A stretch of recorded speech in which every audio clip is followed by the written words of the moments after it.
Okay, that was good. You picked up a win. Wasn't the best game. Wasn't the Flyers necessarily best performance, but a win is a win. You're still very early in the year, and they took care of business against a winless Coyotes team coming into this game. I think there were a lot of things that definitely stood out in this one. If I'm sitting here, I'm looking at the stats through a bunch of this. The Flyers, they definitely had a very solid game for the most part. The goaltender for Arizona, I'm most likely going to butcher his name, Vizmelka. This guy was fantastic. He stopped 31 of 33, the empty netter. He almost prevented the Lawton goal from happening if he had gotten a stick on that and that maybe hits off the glass to make it 2-0 there. But, like, he was amazing. I mean, he had a handful of great saves. He definitely kept Arizona in it. In the first period, Lindblom's chance, dude, I'm like, oh my god. But anyway, as I normally do to start off these videos, let's talk about the lines for the Flyers. First line, Giroux, Couturier, Konechny, Farabee, Brassard, Atkinson, Lindblom, Lawton, Jameson, Riemsdyk. Aubé-Kubel comes in, Brown comes out, and then Thompson and McEwen still same. So Thompson goes back to the 4 slot there on the center. Provorov and Braun, Sanheim and Risto, Yandel and Sealer. Carter Hart in this one. This was also Sean Couturier's 700th NHL game. He had the game-winning goal and also had an assist on Drew's empty netter, so that must have felt huge for Coots. And again, Coots, he's been in the league since he's 19, so it's pretty crazy that he's only 28 and he's played 700 games. But yeah, I mean, I felt like in this game for the Flyers, it was a trap game going into it. Again, it's a winless Arizona team. And if you recall from a handful of seasons ago, back in the 2017-18 season, the Flyers were 6-5-0. Arizona was 0-10-1 coming into it. And it was around the same time, around Halloween, and the Flyers ended up losing that game, gave Arizona their first one of the year, just played flat. I believe the Coyotes went up like 3-0 or 3-1 at one point in that game. Flyers came back, tied it late, ended up losing in overtime. But, that happened, and you did not want that to happen again. Shane Gostisbehere makes his return. You saw the video for Ghost as the, I believe it was the first TV timeout they showed it, if my memory serves me right there. But, overall, I thought the Flyers had a pretty decent game. The first period was just like a seesaw kind of period. And ended up being shots were ended up being tied 13-13.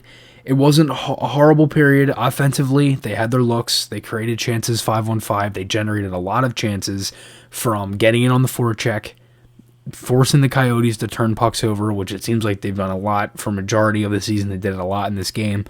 And the Flyers were able to generate offense off of that. I thought the fourth line did a great job of that early in the first period as well. Defensively, they were a little iffy in the first couple minutes, then turned it on offensively. Then the Coyotes came back with a push of their own, had a handful of shots, ended up making the shots 10-10 at one point, and then it was kind of just fluttered back and forth, and then the period ended up being over. Carter Hart had a fantastic save on Kessel late in the period. Flyers ended up having a power play, and you saw on this power play, you saw a different unit. You saw Giroux on the right side, Provorov at the point, Konechny in the slot, Couturier in the front of the net, Cam Atkinson in Giroux spot.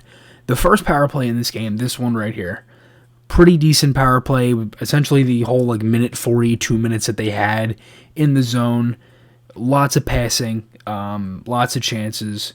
Giroux ended up hitting a crossbar, he ended up missing the net on a shot where he was essentially really wide open from just the top of the right circle. And I didn't necessarily really like this setup, and here's why. They ended up switching it into the second period because Atkinson played up more high, but Atkinson was so low in the zone, and I'm thinking to myself, Giroux and Provorov have nothing. That's why essentially they played catch the entire time.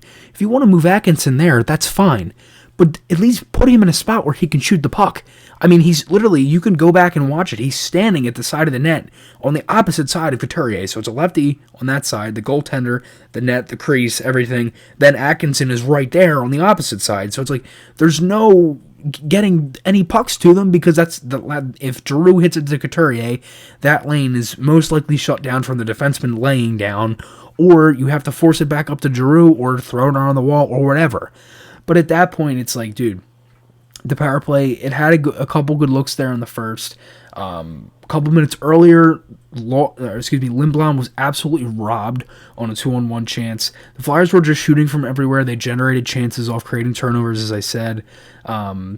Again, it seems like honestly that since Alain Vigneault had kind of talked in the Boston game about them shooting pucks on net, I feel like they've done that more as the games have gone on. Obviously not as much in Calgary, but they definitely have done that a good amount in games, and it definitely did show in the first period. As I said, shots were 13-13 after one. Second period early on, the Flyers, they had more puck possession, but they couldn't get a clean breakout. Like, it was like once they hit the red line, they were just couldn't do anything with it. It was kind of like they just kept overthinking and it just didn't really do anything for them. There was one play where the top line had a chance to kind of get into the zone, and Drew has a chance to skate up, and he just drops it to Couturier. He tried to hit Konechny. Pass was too far. Defense changed, so Keller goes in on a breakaway. Thankfully, Hart got a piece of it. Ended up going out of play. And I'm thinking to myself, dump the puck in. Like, it gets to the point where it's like, you dumped it too much against Calgary. Then it's like, let's overthink at the blue line and then just kind of do too much and then end up losing it, and then it creates turnovers the other way. So you don't want to do that either. So they kind of got caught in that battle. But then the second line had a really good push. The first 7 minutes of play were pretty boring. The Flyers only had a couple shots. Arizona had a couple. They weren't really anything crazy. And the third line has a good shift. Then the second line comes out. They have another good shift of their own. They actually score. Atkinson scores to make it 1-0. It was a good shift. They scrambled in front. Brassard just kind of tuck it to the net.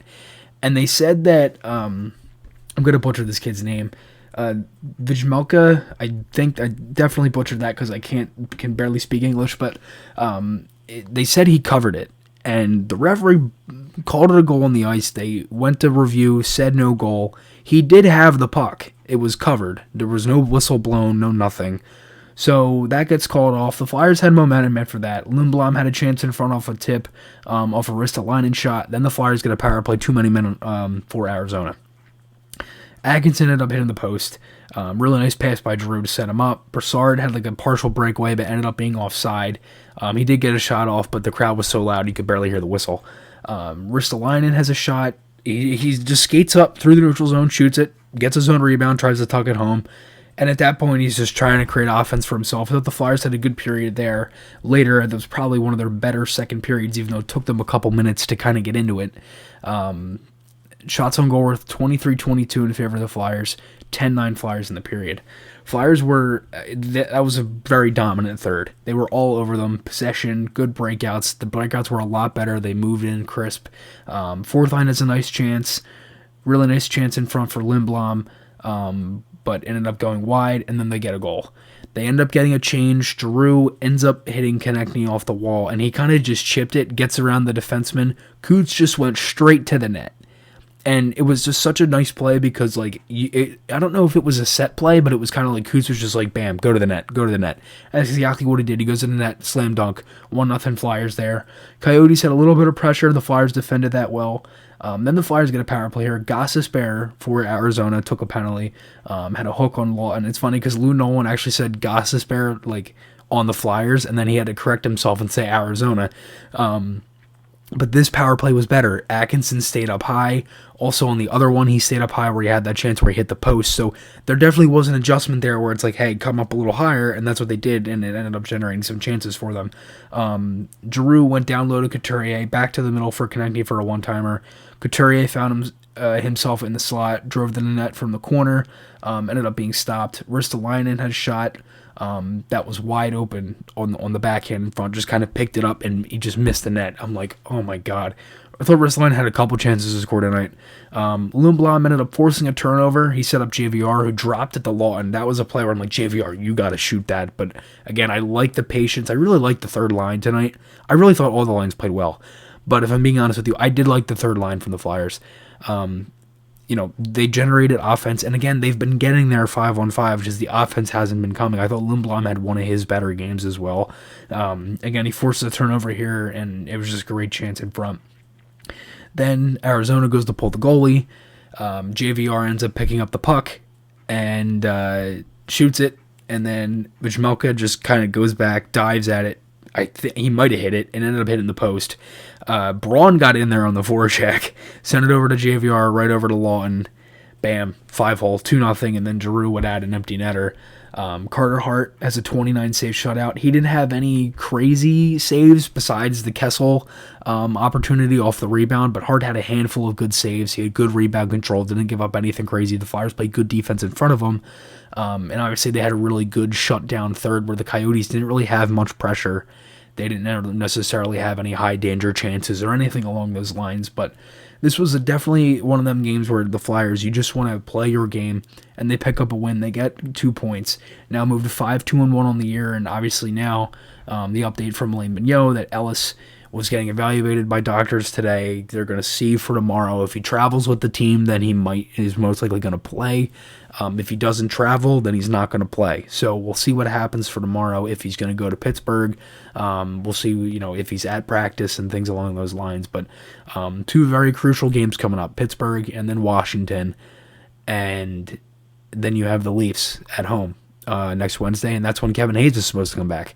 So another thing that I thought was really good from this game, Flyers didn't take any penalties. Coyotes didn't have a single power play. Flyers were disciplined.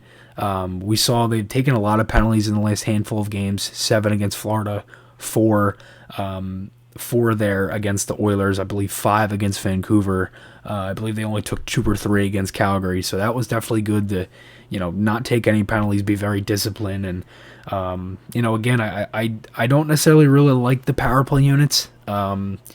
We'll see as it goes on. I honestly don't necessarily like taking Yandel off the unit. I think this. If it wasn't broke, why are you trying to fix it? The power play had only scored 5 goals, but man, they had a lot of chances and they generated a good amount. And this one did too, but I will say it's still very early in the season. This was only game 8 for the Flyers, and you have another whole chunk of the season left to try to figure out the best type of units.